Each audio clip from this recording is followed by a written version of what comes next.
Video ಆಯ್ತಾ ಫೋನಲ್ಲಿ ಎಲ್ಲ ಕಡ್ದಿರೋದೆಲ್ಲನಾ? ಹ್ಞೂ ಐತೆ ಚೈತ್ರ. ನಾನು ಮರ್ತೆ ಬಿಟ್ಟಿದ್ದೆ, ಅಪ್ಪ ಅಮ್ಮಗೆ ತೋರಿಸ್ಬೇಕಾಗಿತ್ತು. ನಾನು ನೈಟ್ ಟೈಮು ನಿದ್ದೆ ಮಾಡಲಿಲ್ವಲ್ಲ, ಸರಿಯಾಗಿ ಬೆಳಗ್ಗೆ ಏಳೋಣ ಅಂದ್ಕೊಂಡೆ, ಅಪ್ಪಗೆ ತೋರಿಸ್ಲೇ ಇಲ್ಲ ನೋಡು, ಮರ್ತೇ ಬಿಟ್ಟಿದ್ದೀನಿ. ನಾನು ವಿಡಿಯೋ ಆನ್ ಮಾಡಿ ವಿಡಿಯೋ ಆಗಲಿ ಅಂತ ಹೇಳಿ ಅಲ್ಲಿ ಬೈಕಿನ ಮೇಲೆ ಇಟ್ಟು ನಾನು ಬಂದೆ. ಆಟ ತಗೊಂಡೋಗಿದ್ವಲ್ಲ, ಆಟದಲ್ಲಿ ಇಟ್ಟೆ. ಅವ್ನು ಹೋಗ್ತಾ ಇರೋದು ನೋಡು, ಇವನೇ ಕಳ್ಳ, ಹೋಗೋದು ಬರೋದೆಲ್ಲ ವಿಡಿಯೋ ಆಗಲಿ, ತಿರ್ಗಿ ನಾನು ಮಾಡೇ ಇಲ್ಲ ಕಳ್ತನ ಅಂತಾನೆ ಅಂತ ಹೇಳಿ, ಅದಕ್ಕೇ ವಿಡಿಯೋ ಆಗಲಿ ಅಂತ ಹೇಳಿ ಕ್ಯಾಮ್ರಾ ಆನ್ ಮಾಡಿ ಇಟ್ಟಿದ್ದಕ್ಕೆ ಹೆಂಗೂ ವಿಡಿಯೋ ಆಗೈತಿ. ಇದನ್ನು ಗೌಡ್ರಿಗೆ ತೋರ್ಸೋಣ. ನೋಡಿ ಗೌಡ್ರಿ, ಹಿಂಗೆ ಮಾಡೋದು ಕಳ್ಳನ ಮಗ ಅಂತ ಹೇಳಿ ತೋರ್ಸೋಣ. ತೋರಿಸಿದ ಮೇಲೆ ಗೊತ್ತಾಗುತ್ತೆ. ಗೌಡ್ರೆ ಗೌಡ್ರೆ, ಓ ವರ್ಷನಾ, ಏನಪ್ಪ? ನಿಮ್ಮ ಹತ್ರ ಮಾತಾಡಬೇಕು ಗೌಡ್ರೆ ಸ್ವಲ್ಪನ, ಅದಕ್ಕೆ ಬಂದ್ವಿ ನಿಮ್ಮ ಹತ್ರ. ನಿಮಗೆ ವಿಷಯ ತಿಳಿಸಿ ಆಮೇಲೆ ಮುಂದುವರಿಯೋದ, ಆಮೇಲೆ ಏನು ಮಾಡಬೇಕು ಅಂತ ಹೇಳಿ ನಿಮ್ಗೆ ಹೇಳಿ ಈ ವಿಷಯ ನಿಮಗೆ ಮುಟ್ಟಿಸಿ ಆಮೇಲೆ ಏನು ಮಾಡ್ಬೇಕು ಅದನ್ನ ಮಾಡೋಣ ಅಂತ ಹೇಳಿ ಬಂದ್ವಿ ಗೌಡ್ರೆ. ಯಾಕಮ್ಮ, ಏನು ಸಮಸ್ಯೆ? ವರ್ಷ ಏನಪ್ಪ, ಏನಾಯಿತು? ಗೌಡ್ರೆ, 5 ದಿವಸದಿಂದ ನಮ್ಮ ಅಂಗಡಿಲಿ 5 ಚೀಲ ಸಕ್ಕರೆ 5 ಚೀಲ, ಅಕ್ಕಿ ಪಾಕಿಟ್ 5 ಚೀಲ, ಎಣ್ಣೆ ಟಿನ್ನು, ಎಣ್ಣೆ ಬಾಕ್ಸು, ಉಪ್ಪಿಂದು ಎಲ್ಲ 5 ಪಾಕಿಟು, ಬೆಲ್ಲ ಎಲ್ಲ 5 ಪಾಕಿಟು ದಿನ ಸಾಲ್ಟೇಜ್ ಬರೋದು.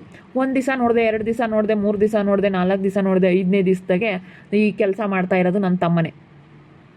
ನಾನು ಬೀಗ ಹೊಡೆದವ್ರು ಅನ್ನೋಕ್ಕೆ ಬೀಗನೂ ಹೊಡಿತಾ ಇರಲಿಲ್ಲ. ಅದೇ ಥರ ಅವನು ಕೀ ತಗೊಂಡು ದಿನ ಬಂದು ಅಪ್ಪ ಆತನ ಕರ್ಕೊಂಡೋಗಿ ದಿನಾನ ಅವನಿಗೆ ಬೇಕಾಗಿರೋದನ್ನೆಲ್ಲ ತಗೊಂಡು ಬರ್ತಾ ಇದ್ದಾನೆ. ತಮ್ಮನಾಗಿ ಅಣ್ಣನಿಗೆ ಇಂಥ ಮೋಸ ಮಾಡೋದು ಸರಿನಾ? ಹೇಳ್ರಿ ಗೌಡ್ರೆ, ಈ ಕೆಲಸಕ್ಕೆ ಮಾಡ್ತಾ ಇರೋದು ನನ್ನ ತಮ್ಮನೇನೆ. ಅದಕ್ಕೆ ಇವರು ಹೋಗಿ ರಾತ್ರಿ ಅಲ್ಲೇ ಅಂಗಡಿ ತಕ್ಕ ಕಾತ್ಕೊಂಡು ಕುತ್ಕೊಂಡಿರೋದಕ್ಕೇನೆ ಗೊತ್ತಾಗೈತೆ. ಇದನ್ನ ಯಾಕೆ ಮಾಡ್ತಾ ಇದ್ದಾನೆ ಅಂದರೆ, ಡಿಂಪು ಪ್ರಕಾಶ ಇದ್ದಾರಲ್ಲ, ಆ ಗಂಗಮ್ಮನ ಮಗ ಗೌಡ್ರೆ, ಆ ಗಂಗಮ್ಮನ ಮಗನ್ನು ಅವರು ನಮ್ಮ ಅಂಗಡಿ ಕೆಲ್ಸಕ್ಕೆ ಬರ್ತಾರೆ. ಅದಕ್ಕೇನೆ ಅವ್ರನ್ನ ತೆಗಿಬೇಕು ಅನ್ನೋದಕ್ಕೋಸ್ಕರ ಹಿಂಗೆ ಮಾಡ್ತಾ ಇದ್ದಾನೆ. ಅವನು ಬಂದು ಸುಮ್ಮನೆ ಆಗ್ಲಲ್ಲ ಅಕ್ಕಿ ಪಾಕಿಟ್ ತಗೊಂಡೋಗೋದು, ಅದನ್ನ ಆಗ್ಲಲ್ಲ 50 ರೂಪಾಯಿ ಸಾಮಾನು ತಗೊಂಡೋಗೇನೆ, ದುಡ್ಡು ಕೊಟ್ಟಿಲ್ಲ. ಅದಕ್ಕೇನೆ ಕೇಳಿದ್ಕೇನೆ ಅಣ್ಣ ಇದ್ರ ಮೇಲೆ ಸಿಟ್ಟು ಮಾಡ್ಕೊಂಡು ಇಂಥದ್ದು ಮಾಡ್ತಾ ಇದ್ದಾನೆ. ಬೇರೆ ಹೋಗ್ಯವ್ರೆ, ಬೇರೆ ಹೋದ್ಮೇಲೆ ನಾವು ಬಿಡು, ಬೇರೆ ಹೋಗ್ಲಿ ಚೆನ್ನಾಗಿರಲಿ, ಬೇರೆ ಮನೆಗೆ ಹೋಗ್ಯವ್ರೆ. ಭಾಗ ಕೇಳಿದ್ರೆ ನಾವು ಇನ್ನೂ ಭಾಗ ಕೊಡಲ್ಲಪ್ಪ, ಭಾಗ ತಗೊಂಬದು ಬೇಡ, ಎಲ್ಲರೂ ಚೆನ್ನಾಗಿರೋಣ ಅಂತ ನಾವು ಹೇಳಿದ್ಕೆ ನೋಡಿ ಎಂಥ ಕೆಲಸ ಮಾಡಿದಾನ ಅವನು. ಇವಾಗ ಇಂಥ ಕೆಲಸ ಮಾಡೋದು ಸರಿನೇ? ತಮ್ಮನಾಗಿ ಅಣ್ಣಗಿಂತಾರೆ ಯಾರನ್ನ ಮೋಸ ಮಾಡ್ತಾರೆ? ಹೇಳ್ರಿ ಗೌಡ್ರಿ, ತಗೊಳ್ರಿ ನೋಡ್ರಿ. ಆದರೆ ಕೇಳಿದ್ಕೆ ಹೊರಗೆ ಕರ್ಕೊಂಡು ಬಂದು 4 ಬಿಟ್ಟಿದ್ಕೆ ಡಿಂಪ ಕೈ ಎಲ್ಲ ಕಡ್ದು ಹೋಗಿದ್ದಾನೆ. ಆ ಅಕ್ಕಗೆ ಕೈಯ ರಕ್ತ ಕಿತ್ಕೊಂಡು ಸೋರ್ತಾಯ್ತು, ಹಂಗೆ ಮಾಡೋಗಿದ್ದಾನೆ. ಹಂಗೆ ಮಾಡೋದು ಸರಿನಾ? ಹೇಳ್ರಿ ನೀವೇನೆ. ಅದಕ್ಕೆ ನೀವು ಏನೇನೇ ಮುಂದುವರಿಯೋದಿದ್ರು, ಕಂಪ್ಲೇಂಟ್ ಕೊಡೋದು ಏನೇ ಇದ್ರೂ ನನಗೆ ಬಂದು ವಿಷಯ ತಿಳಿಸ್ಬೇಕು ಅಂತ ನೀವು ಹೇಳಿದ್ರಲ್ಲ, ಊರಿನ ಜನಗಳಿಗೆಲ್ಲನ ಸಾರಿಸಿದ್ರಲ್ಲ. ಊರಲ್ಲಿ ಯಾರೇ ಕಿತ್ತಾಡಲಿ, ಯಾರಲ್ಲಿ ಏನೇ ಜಗಳ ಆದ್ರೂ ಕಂಪ್ಲೇಂಟು ಅದು ಇದು ಅಂತ ಮುಂದುವರಿಯೋದಕ್ಕಿಂತ ಮುಂಚೆ ಊರಿನ ಗೌಡ್ರ ಹತ್ರ ಬಂದು ಹೋಗ್ಬೇಕು ಅಂತ ನೀವೆಲ್ಲ ಹೇಳಿದ್ರಲ್ಲ, ಅದಕ್ಕೆ ಬಂದಿದ್ವಿ ನಿಮ್ಮ ಹತ್ರ. ನೀವೇನು ಮಾಡಬೇಕು, ನೀವೇನು ನ್ಯಾಯ ಕೊಡಿಸ್ತೀರಾ ನಿಮಗೆ ಬಿಟ್ಟಿದ್ದು. ತಾಡ್ರಿ ತೋರ್ಸಪ್ಪ, ಅದನ್ನ ವಿಡಿಯೋ ತೋರಿಸು ಗೌಡ್ರಿಗೆ. ಅಲ್ಲ ನೋಡಪ್ಪ, ಗೊತ್ತಾಗಲ್ವಾ ಅವನಿಗೆ?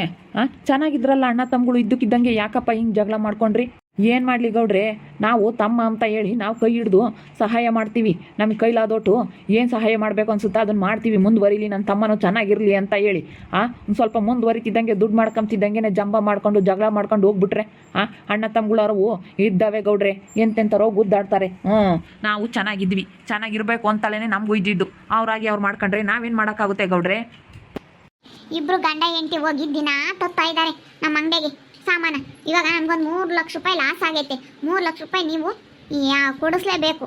ನಾ 3 ಲಕ್ಷ ರೂಪಾಯಿಗಿನ 1 ರೂಪಾಯಿ ಕಮ್ಮಿ ನಾವು ಇಸ್ಕೊಂಬಲ್ಲ.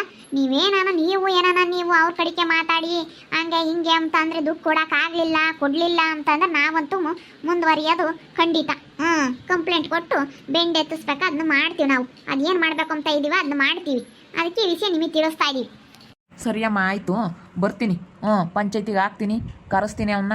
ಕರೆಸಿ, ಏಯ್ ಅಣ್ಣಗೆ ತಮ್ಮನಾಗಿಂತ ಮೋಸ ಮಾಡೋದು ಸರಿಯೇನೋ ನೀನು ಅಂತ ಹೇಳಿ ಕೇಳ್ತೀನಿ. ಬರ್ತೀನಿ, ಕೇಳ್ತೀನಿ. ನಾನು ನ್ಯಾಯ ಕೊಡಿಸ್ತೀನಮ್ಮ. ಮುಂದುವರಿಬೇಡ್ರಿ, ಹೋಗಬೇಡಿ. ನಮ್ಮೂರಿನ ಮಾನ ಮರ್ಯಾದೆ ಪ್ರಶ್ನೆ ಇಂಥವೆಲ್ಲನ ಇಲ್ಲೇ ಬಗೆಹರಿಸ್ಕೋಬೇಕು. ಈಗ ಅಣ್ಣ ತಮ್ಮಗಳು ಜಗಳ ಮಾಡಿಕೊಂಡು ಟೇಷನ್ನು ಹಂಗೆ ಹಿಂಗೆ ಅಂತ ಹೇಳಿ ಟೇಷನ್ ಮೆಟ್ಲೆತ್ತಿದ್ರೆ ಸರಿ ಇರಲ್ಲ. ಒಂದಲ್ಲ ಒಂದಿನ ಚೆನ್ನಾಗಿ ಆಗ್ತೀರಾ ಅಣ್ಣ ತಮ್ಮಗಳವರೆಲ್ಲ ಇದ್ದಾವೇನೆ. ಇಲ್ಲೇ ಬಗೆಹರಿಸ್ಕೋಬೇಕು, ಏನೇ ಇದ್ರೂ ಊರಲ್ಲಿ. ನಾನು ಬಗೆಹರಿಸ್ಕೊಡ್ತೀನಿ. ಇವಾಗ ನಮಗೆ 3 ಲಕ್ಷ ರೂಪಾಯಿ ಕೊಡಿಸ್ಲೇಬೇಕು ಗೌಡ್ರೆ, ನೀವು ನೋಡಿ ಹೇಳಿರ್ತೀನಿ. ಇಂಥ ಕೆಲಸ ಮಾಡಿದ್ರೆ ಯಾರು ಸುಮ್ಕೆ ಇರಲ್ಲ. ಅಲ್ಲ, ನಾವೆಷ್ಟೆಲ್ಲ ಸಹಾಯ ಮಾಡಿದ್ವಿ ಗೊತ್ತಾ ಅವನಿಗೆ? ಸ್ವಲ್ಪ ದುಡ್ಡು ಮಾಡ್ಕೊಬಿಟ್ಟು ಆಮೇಲೆ ಅಣ್ಣಗೆ ಮೋಸ ಮಾಡಿ ಹೋಗೋದು ಸರಿ ನನ್ನ ಮಗ? ನಾವಂತೂ ಸುಮ್ಮನಿರಲ್ಲ ನೋಡ್ರಿ, ಹೇಳಿರ್ತೀನಿ. ತಗೊಳ್ರಿ ಗೌಡ್ರೆ, ಡಿಂಪಾಕು ಹೆಂಗೆಲ್ಲ ಕಚ್ಚೋಗಿದ್ದಾನೆ ನೋಡ್ರಿ. ಓ, ಗಂಗಮ್ಮನ ಸೊಸೆ ಮನೆ ಕಟ್ಟಿದಾರಲ್ಲ, ಅವ್ರಲ್ವೇನಪ್ಪ ಇವರು? ಅವರೇ ಗೌಡ್ರೆ. ನಮ್ಮ ಅಂಗಡಿಗೆ ಕೆಲ್ಸಕ್ಕೆ ಬರ್ತಾಯಿದ್ರು ಗಂಡ ಹೆಂಡತಿ ಇಬ್ರು. ಅಲ್ಲಿ ಸಾಮಾನು ಕೊಡೋದಕ್ಕಂತ ಹೇಳಿ ಇಟ್ಕೊಂಡಿದ್ದೀನಿ ಅವರಿಬ್ರು ಇಬ್ಬರು ಬರ್ತಾಯಿದ್ರು. ಅವರಿಬ್ಬರಿಗೂ ಹೇಳಿದ್ದೆ ಹಿಂಗೆ ದುಡ್ಡು ಕೊಟ್ಟಿಲ್ಲ ನನ್ನ ತಮ್ಮನಿಗೆ ರೇಷನ್ ಕೊಡಬೇಡ್ರಿ ಅಂತ. ಅವರಿಬ್ರು ತಗ್ಸೋದಕ್ಕೋಸ್ಕರ ಅವ್ನು ಮಾಡ್ತಾ ಇರೋದು ಇದನ್ನೆಲ್ಲನ ಎಂಥ ಬಡವ್ರ ಮೇಲೆ ಮಾಡ್ಕೊಂಡು ತಿನ್ನೋ ರೊಟ್ಟೆ ಮೇಲೆ ಹೊಡಿಬೇಕಾಗೌಡ್ರೆ. ಅವರು ಕಷ್ಟಪಟ್ಟು ದುಡಿತಾ ಇದ್ದಾರೆ, ಅವ್ರು ಸಂಬಳ ತಗೊಳ್ತಾ ಇದ್ದಾರೆ, ಕಷ್ಟಪಟ್ಟು ತಿಂತಾ ಇದ್ದಾರೆ, ಕಷ್ಟಪಟ್ಟು ಮಾಡ್ತಾ ಇದ್ದಾರೆ. ಅಂಥವ್ರು ಬಡವ್ರ ರೊಟ್ಟೆ ಮೇಲೆ ಹೊಡಿಯೋದು ಸರಿನಾ? ಅವ್ರನ್ನ ತೆಗಿಸ್ಬೇಕು ಅನ್ನೋ ಕಾರಣಕ್ಕೋಸ್ಕರನ ಅವ್ನು ಈ ಕೆಲಸ ಮಾಡ್ತಾ ಇದ್ದಾನೆ. ಅವರೇ ಮಾರ್ಕೊಂಡು ತಿಂತಾ ಇದ್ದಾರೆ, ಅಂಗಡಿಲಿ ಇಟ್ಕೊಂಡು ಮೋಸ ಮಾಡ್ತಾ ಇದ್ದಾರೆ ಅಂತ ಹೇಳಿ ನಮ್ಮ ಅಣ್ಣ ತೆಗ್ದಾಕ್ಲಿ ಅಂತೇಳಿ ಇಂಥ ಕೆಲಸ ಮಾಡಿದ್ದಾನೆ. ಅವ್ರೇನು ಅನ್ಯಾಯ ಮಾಡಿದ್ರು ಇವನಿಗೆ?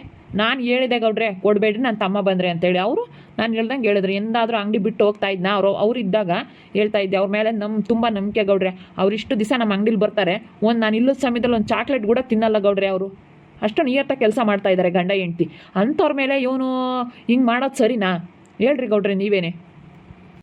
ಇದಾರ ಗೌಡ್ರು ನೋಡ್ರಿ ಗೌಡ್ರೆ ಎಂಥ ಕೆಲಸ ಮಾಡಿದಾನಿ. ಅಣ್ಣ ತಮ್ಮಗಳು ಗುದ್ದಾಡಬೇಡ್ರಿ, ಊರಾಗೆ ಶಾನಕ್ಕಿರಬೇಕು ಅಣ್ಣ ತಮ್ಮಗಳು ಅಂತ ಹೇಳ್ತಿರಲ್ಲ.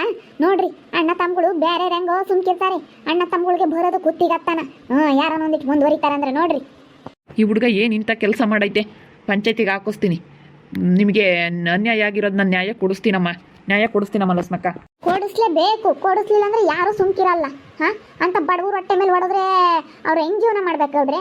ಅವ್ರು ಹೆಂಗನೋ ಅವ್ರು ಕೆಲಸ ಏನೋ ಬಾಳೆನೋ ಬದುಕೇನೋ ಮಾಡ್ಕೊಂಡು ಅವ್ರಿಗೆ ಬೇಕಾಗಿರೋದವ್ರು ಮಾಡ್ಕೊಂಡವ್ರಿ. ಮನೆ ಕಟ್ಕೊಂಡವಳಿ ಇವಳು ಅಂತ ಹೇಳಿ ಅವ್ನ ಗಂಡನ್ನ ಹೆಂಗೆ ಕುಡಿಯೋದು ಬಿಡಿಸ್ಕೊಂಡು ಹೆಂಗನ ಇವ್ರ ಅಂಗಡಿ ಕೆಲ್ಸಕ್ಕೆ ಹೋಗ್ಕೊಂಡು ಕೆಲಸ ಮಾಡ್ಕೊಂಡು ಮನೆಗಿನೇ ಕಟ್ಕೊಂಡು ಹೆಂಗ ಇದ್ದಾರೆ ಅವರು. ಅವ್ನ ಗಂಡನ ಕರ್ಕೊಂಡೋಗಿ ಕುಡಿಯಕ್ಕೆ ಕರ್ಗ್ಯಾನಂತೆ, ಬಾರ ಪಾರ್ಟಿ ಕೊಡಿಸ್ತೀನಿ ಅಂತ. ಅವ್ನು ನಾಳೆ ಮಾಡಾಕೂನು ಇವನು ಕರ್ದವನೇ ತಿರ್ಗಾ ಇಂಥವನು ಕೆಲಸದಿಂದ ತೆಗ್ದಾಕ್ಲಿ ಅಂತ ಹೇಳಿ ಹಿಂಗೂ ಮಾಡಿ ಅವನಿ. ನೋಡ್ರಿ ಹಿಂಗೆ ಮಾಡೋದು ಸರಿನೇ? ಬಡವ್ರ ಹೊಟ್ಟೆ ಮೇಲೆ ಹೊಡೆದ್ರೆ ಏನು ಬರಂಗೈತೆ ಇವನಿಗೆ? ಕೈ ಪಾಪ ತುಂಬ ನೋವಾಗ್ಬಿಟ್ಟೈತೆ. ಅಕ್ಕೊಂದೆಲ್ಲ ಕಚ್ಚಿರೋದಕ್ಕೆ ತುಂಬ ನೋವಾಗೈತಿ. ನೀವೇನು ಮಾಡ್ತೀರೋ ಗೊತ್ತಿಲ್ಲ. ಅವ್ರಿಗೂ ನಮಗೂ ನ್ಯಾಯ ಕೊಡಿಸ್ಬೇಕು. ಪಾತನ್ನು ಹಂಗೆ ರಾತ್ರಿ ಹೊತ್ನಾಗ ಚೀಲ ಓರಕ್ಕಂತ ಕರ್ಕೊಂಡು ಹೋಗಿದ್ದಾರೆ. ಪಾತನ್ನು ಚೀಲ ಓರಕ್ಕಂತ ಕರ್ಕೊಂಡೋಗಿ ಆಕ್ಸಿಡೆಂಟ್ ಮಾಡ್ಕೊಂಡಲ್ಲಿ ಕೈ ನೋವು ಆಗೈತೆ. ಪಾತಂದು ಕೈ ಊದ್ಕೊಂಡೈತೆ ಪಾತಣ್ಣಂದು. ಪಾತಣ್ಣಗೆ ಯಾರು ನೋಡ್ಕೊಂತಾರೆ? ಯಾರು ಇದ್ದಾರೆ? ಪಾತನ್ ಬೇರೆ ಕರ್ಕೊಂಡು ಹೋಗಾರ. 50 ರೂಪಾಯಿ ಕೊಟ್ಟರೆ ಚೀಲಗಳೆಲ್ಲ ಒತ್ತಾಗ್ತಾನೆ ಅಂತ ಕರ್ಕೊಂಡು ಹೋಗಿದ್ದಾರೆ. ದಿನ ಕರ್ಕೊಂಡೋಗಿ 50 ರೂಪಾಯಿ ಕೊಟ್ಟು ಚೀಲಗಳನ್ನೆಲ್ಲ ಒತ್ತಾಕ್ಸ್ಕೊಂಡಿದ್ದಾರೆ. ಅವನ್ನೆಲ್ಲ ಬೇರೆ ಅಂಗಡಿಗೆ ಮಾರ್ಕೊಂಡಿದ್ದಾನೆ ಇವನು. 50 ರೂಪಾಯಿ ಕೊಟ್ಟರೆ ಎಲ್ಲ ಚೀಲಗಳು ಒತ್ತಾಗ್ತಾನಲ್ಲ ಇವನು. ಅವನಿಗೆ ಮೈನವಿಲ್ದಂಗೆ ಆಗುತ್ತಲ್ಲ. ಮೈನವಿಲ್ದಂಗೆ ನನಗೆ ದುಡ್ಡು ಬರುತ್ತೆ, ಹೆಂಗೂ ಕಳ್ತನ ಮಾಡಿ ಆರಾಮಾಗಿ ನಾನು ನೆಮ್ಮದಿಗಿರ್ಬೋದು, ದುಡ್ಡು ಆಗುತ್ತೆ, ದುಡ್ಡು ಮಾಡ್ಕೊಂಡು ಇರ್ಬೋದು ಅಂತ ಅಂದ್ಕೊಂಡಿದ್ದಾನೆ. ಆದರೆ ಇದೆಷ್ಟು ದಿನ ಆಟ ಆಡ್ಬೋದು ಅಂತ ಗೊತ್ತಿಲ್ಲ ಅವನಿಗೆ. ಇದೆಲ್ಲ ಒಂದಲ್ಲ ಒಂದಿನ ಬಯಲಾಗುತ್ತೆ ಅಂತ ಗೊತ್ತಿಲ್ಲ ಗೌಡ್ರೆ. ನೋಡ್ರಿ ಎಂಥ ಕೆಲಸ ಮಾಡಿದ್ದಾನೆ. ಆ ಪಾತಣ್ಣಗೆ ಪಾಪ ಕೈ ಎಷ್ಟು ದಪ್ಪ ಬಾವು ಬಂದೈತೆ. ಪಾಪ ಹಿಂಗೆ ಇಟ್ಕೊಂಡೈತೆ. ಅದೇನಾಗೈತೆ ಅಂತ ಗೊತ್ತಿಲ್ಲ. ಆವಣ್ಣಂಗೂ ಖರ್ಚು ಕೊಡಬೇಕು, ನಾವೆಲ್ಲ ಹಾಸ್ಪಿಟ್ಲಿಗೆ ತೋರಿಸ್ತೀವಿ. ಡಿಂಪಾಕೂಗೂ ಕೈ ಕಚ್ಚಿರೋದಕ್ಕೆ ಅವಕ್ಕೂ ದಂಡ ಕೊಡಿಸ್ಬೇಕು ನೀವು. ನಮಗೆಲ್ಲ ಲಾಸ್ ಆಗಿರೋದೆಲ್ಲ ಕೊಡಿಸ್ಲೇಬೇಕು. ಕೊಡಿಸಿದ್ರೇ ನಾವು ಸುಮ್ಮನಿರೋದು. ಇಲ್ಲಾಂದ್ರೆ ನಾವು ಏನು ಮಾಡ್ಬೇಕು ಅದನ್ನ ಮಾಡ್ತೀವಿ ಗೌಡ್ರೆ. ಸರಿಯಪ್ಪ ಆಯಿತು, ಹೇಳಿ ಕಳಿಸ್ತೀನಿ. ಇನ್ನೊಂದು ಅರ್ಧ ಗಂಟೆ 1 ಗಂಟೆ ಒಳಗಡೆ ನಾನು ಪಂಚಾಯತಿ ಹತ್ರ ಬಂದು ಅವನಿಗೆ ಹೇಳಿ ಕಳಿಸ್ಬಿಟ್ಟು ಪಂಚಾಯತಿ ಮಾಡ್ತೀನಿ. ನ್ಯಾಯ ಕೊಡಿಸ್ತೀನಪ್ಪ, ನ್ಯಾಯ ಕೊಡಿಸ್ತೀನಿ. ಫಸ್ಟು ನೀನು ಮಾಡಿದ್ಯೇನಪ್ಪ ನಿಮ್ಮ ಅಣ್ಣಗೆ ಅಂತನು. ನಾನು ಯಾವುದೇ ಕಾರಣಕ್ಕೂ ಒಪ್ಕೊಂಡ್ರೆ ಕೇಳು. ನಾನು ಮಾಡಿಲ್ಲ, ಯಾರು ಮಾಡ್ಯವ್ರ ನನಗೆ ಗೊತ್ತಿಲ್ಲ ಅಂತಾನೆ. ಫಸ್ಟ್ ಕೇಳ್ರಿ ಅವ್ನ ಬಾಯಿಗೆ ಏನೇನು ಸುಳ್ಳು ಅಳ್ತಾವೆ ಅಂತ ಗೊತ್ತಾಗುತ್ತೆ. ಎಂತೆಂಥ ಸುಳ್ಳು ಹೇಳ್ತಾರೆ, ಎಂತೆಂಥ ಸುಳ್ಳು ಹೇಳೋ ಜನ ಇರ್ತಾರೆ ಅಂತ ಗೊತ್ತಾಗುತ್ತೆ ನಿಮಗೆ. ಮನೆ ನನ್ನ ಮಗ ಎಂಥ ಕೆಲಸ ಮಾಡಿದ್ದಾನೆ. ಅಲ್ಲ ನಾವು ಎಷ್ಟು ಆಗೋಗಿದ್ದೀವಿ. ಅವಳು ಹೆಂಡ್ತಿಗೂ ಅಷ್ಟೇ ಗೌಡ್ರೆ, ನಮ್ಮ ಹೊಲ್ದಾಗೆ ಎಲೆ ಬಳಿಲಿ ಅಂತ ಹೇಳಿ ಎಲೆ ಬಳಿಯೋಕ್ಕೆ ನಮ್ಮ ತೋಟ ಕೊಟ್ಟೆ. ಮೊನ್ನೆ ದಿನ ಕರ್ಕೊಂಡೋಗಿ ಯಾರ್ಯಾರನ್ನ ಎಳ್ಳಿರ್ ಕೀಳಾಳಂತಿ. ಒಂದು 30-40 ಎಳ್ಳಿರ್ ಕಿಟ್ಟವಳು ಕಂಡಾರಲ್ದ ಪಾತನ್ ಕರ್ಕೊಂಡೋಗಿ. ನಿಟ್ಬೇಡ್ರಿ ಅವಳಿಗೊಂದು ಇಟ ನಾನು ನಮ್ಮ ಹೊಲ್ದಕ್ಕೆ ಒಂದು 30-40 ಎಳ್ಳಿರ್ ಕೀಳಕ್ಕೆ. ಹಿಂಗೆಲ್ಲ ಮಾಡ್ತಾ ಇದ್ದಾರೆ ಅವರು. ನೀವೇನು ಮಾಡ್ತೀರೋ ಗೊತ್ತಿಲ್ಲ. ಅವ್ರಿಗೆ ಸರಿಯಾಗಿ ಬುದ್ಧಿ ಹೇಳ್ಬೇಕಷ್ಟೇ. ನಡಿಯಮ್ಮ, ಇವಾಗ ಬರ್ತಾರಂತೆ ಗೌಡ್ರು. ಅದೇನು ತೀರ್ಮಾನ ಮಾಡ್ತಾರೋ ಮಾಡಲಿ. ಬರ್ತಾರಂತ ನಡಿ. ಇವಾಗ ಹೇಳಿದೀವಲ್ಲ ಗೌಡ್ರಿಗೆ, ನಡಿ. ಆಮೇಲೆ ಅದೇನು ಮಾಡ್ಬೇಕು ಅದನ್ನ ಮಾಡೋಣ. ನಮಗೇನೋ ನ್ಯಾಯ ಸಿಗಲಿಲ್ಲ ಅಂದರೆ ಮುಂದುವರಿಬೇಕಾ, ಅದನ್ನ ಮುಂದುವರಿಯೋಕ್ಕಾಗುತ್ತಾವು. ನಾನಂತೂ ಸುಮ್ಮನೆ ಇರಲ್ಲ. ಗೌಡ್ರಿಗೆ ವಿಷಯ ತಿಳಿಸಿದ್ದೀನಿ. ಬಂದು ಸಾಕ್ಷಿ ಸಮೇತ ಗೌಡ್ರಿಗೆ ನಮ್ಮ ವರ್ಷ ಎಂತಾನೋ ಅಂತ ಪ್ರೂವ್ ಮಾಡಿದ್ದೀನಿ. ಏನಾದರೂ ನನಗೆ ನ್ಯಾಯ ಸಿಗಲಿಲ್ಲ, ಡಿಂಪಕ್ಕನ್ಗೂ ಪಾತನಿಗಾಗಲಿ ಯಾರಿಗೂ ನನಗೆ ನ್ಯಾಯ ಸಿಗಲಿಲ್ಲ ಅಂದರೆ ನಾವು ಮುಂದುವರಿತೀವಿ ಕಂಪ್ಲೇಂಟ್ ಅಂತೇಳಿ. ನಮ್ಮೂರಿನ ಗೌಡ್ರು ಇವರು. ನಮ್ಮೂರಿನ ಮಾನ ಮರ್ಯಾದೆ ಪ್ರಶ್ನೆ, ಅಣ್ಣ ತಮ್ಮಗಳು ಗುದ್ದಾಡ್ಕೊಂಡು ಸ್ಟೇಷನ್ ಮೆಟ್ಲು ಎತ್ಬಾರ್ದು, ಚೆನ್ನಾಗಿರಬೇಕು, ಕಂಪ್ಲೇಂಟ್ ಕೊಡೋದಕ್ಕಿಂತ ಮುಂಚೆ ಇಲ್ಲೇ ಬಗೆಹರಿಸ್ಕೋಬೇಕು ಅಂತ ಹೇಳಿ ಹಿಂಗೆ ಗೌಡ್ರು ಹೇಳಿರೋದ್ರಿಂದ ಗೌಡ್ರಿಗೆ ಒಂದು ಮಾತು ಹೇಳಿದ್ದೀವಿ, ಬಗೆಹರಿಸ್ಕೊಡ್ತೀವಿ ಅಂತ ಹೇಳವ್ರೆ. ಪಂಚಾಯತಿ ಖಾಲಿ ಆಗ್ದಾಗ ಅದೇನು ತೀರ್ಮಾನ ಆಗುತ್ತೆ ಅಂತ ನೋಡ್ತಾ ಇರ್ರಿ. ಇನ್ನು ಏನೇನಾಗ್ಬೋದು ಅಂತ ಮುಂದಿನ ಭಾಗದಲ್ಲಿ ನೋಡ್ತಾ ಇರ್ರಿ. ಹಾಗೆ ವಿಡಿಯೋ ಬಗ್ಗೆ ನಿಮ್ಮ ಅಭಿಪ್ರಾಯವನ್ನು ಕಮೆಂಟ್ ಮಾಡಿ ತಿಳಿಸಿ. ಹಾಗೆ ವಿಡಿಯೋ ಇಷ್ಟ ಆಗಿದ್ದರೆ ಲೈಕ್ ಮಾಡಿ. ಇನ್ನೂ ನಮ್ಮ ಚಾನಲ್ ಯಾರೇ ಸಬ್ಸ್ಕ್ರೈಬ್ ಮಾಡ್ಕೊಂಡಿಲ್ಲ ತಪ್ಪದೆ ಈ ಕೂಡಲೇ ಸಬ್ಸ್ಕ್ರೈಬ್ ಮಾಡ್ಕೊಳ್ರಿ. ಹಾಗೆ ನಿಮ್ಮ ಸ್ನೇಹಿತರಿಗೆ ಎಲ್ರಿಗೂ ವಾಟ್ಸಪ್ ಫೇಸ್ಬುಕ್ ಮುಖಾಂತರ ವಿಡಿಯೋನ ಶೇರ್ ಮಾಡಿ. ಓಕೆ ವೀಕ್ಷಕರೇ, ಧನ್ಯವಾದಗಳು.